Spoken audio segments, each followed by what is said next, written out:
Islam was. What did you must have heard? You have the pure media image of what they'll put on the news, like, oh, Muslims are terrorist fanatics. They go around with Quran in one hand, gun in another one. The women, they're forced to cover up, they're oppressed, they're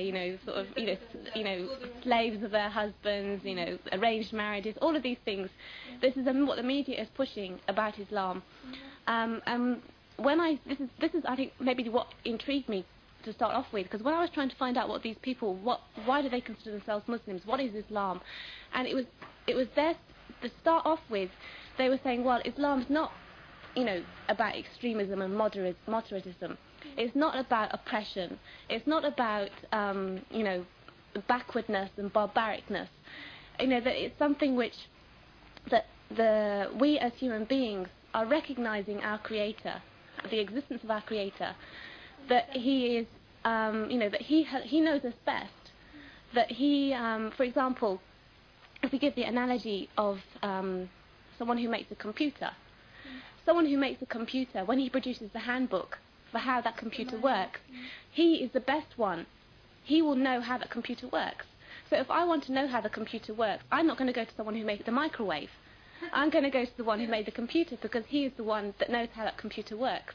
So likewise, we as human beings, once we've recognized the existence of our Creator, and we can do that by looking around at our reality and proving to ourselves that this world and all that's in it didn't just come from something from nothing.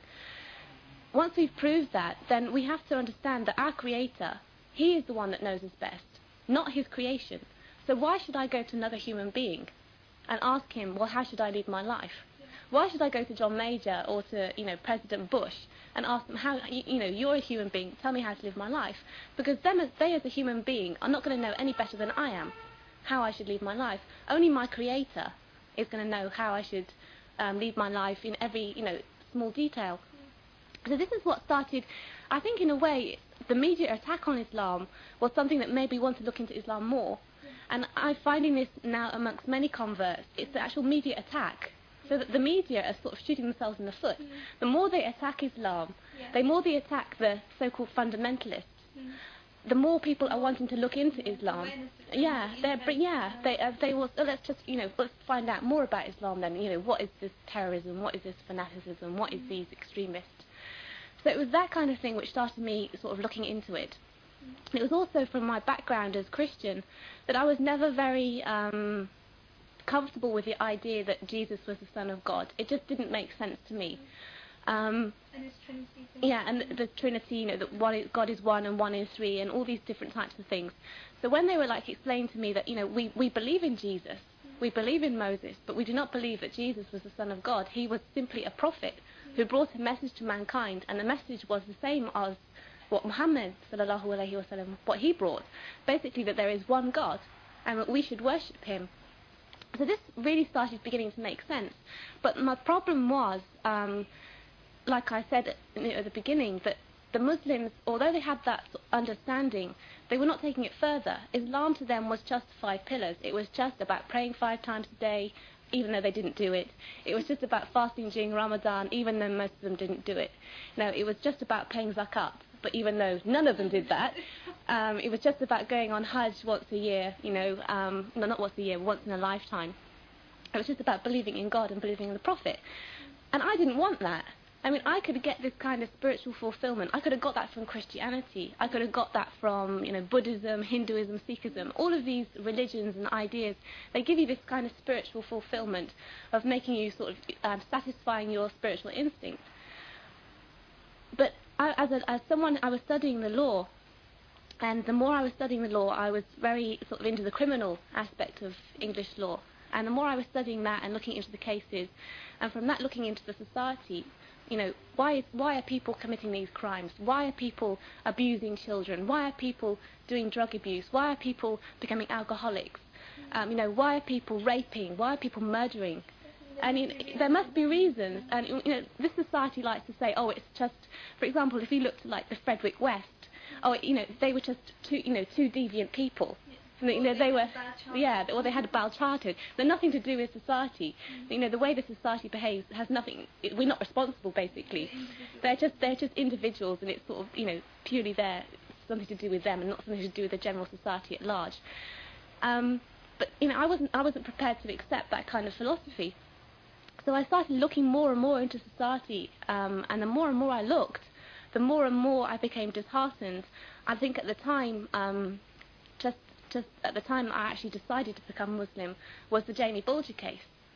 When the small 2-year-old boy was, he was so devastatingly killed by 2 10-year-olds, and I was thinking, you can't say it's a society which is producing these children, and it's the children that are going on to do these things. At the time, the church was saying, "Oh, it's not our responsibility," and the government was saying, "Oh, it's not our responsibility," and society was saying, "Oh, it's not our fault." And it was society's fault. Yeah, and you got like the whole video taping of like certain individuals who saw them with this small 2-year-old and didn't do anything, because this is the kind of mentality that the British society or Western society is pushing. That it doesn't. If it's not in your benefit. If it's not going to benefit me to intervene, I'm not going to do anything about it. If you see a person drowning, well, I'll go to get my clothes wet, so it's not in my interest to, maybe that's a bit crude, but that's the type of mentality people have.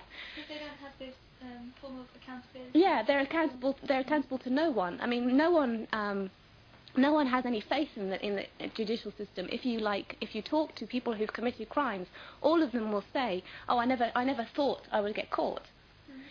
So they don't even think, twice about committing a crime. They don't think they're going to be caught by society or by the system. And they certainly don't think that there's going to be anything after this life that they're going to be, accountable to for what they've done. So, why shouldn't they do all these things?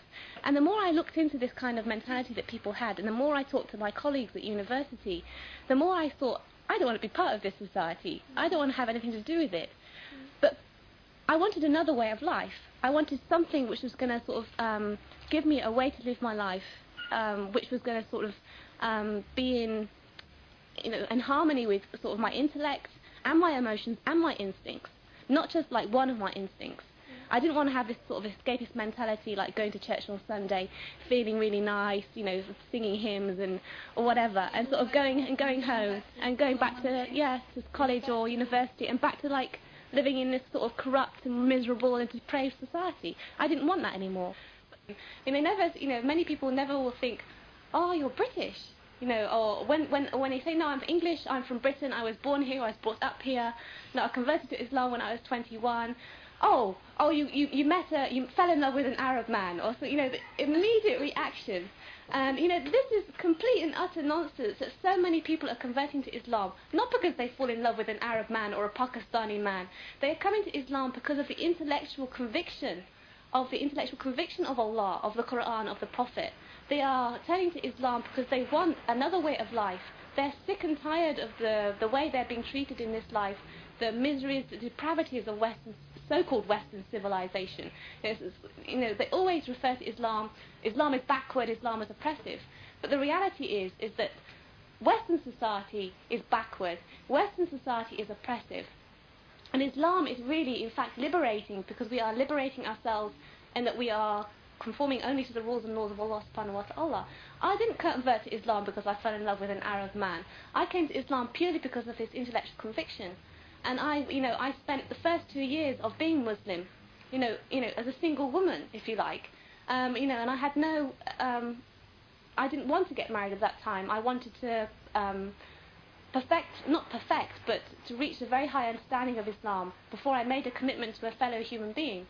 And that Muslim, whoever I decided to marry, also had to have that understanding of Islam. But he wasn't, if he held on to ideas of nationalism, well, he wouldn't have married me in the first place. Or if he simply wanted a British passport. Now, I was very careful in choosing who I married, but they had to have this pure understanding of Islam as an ideology, as a way of life.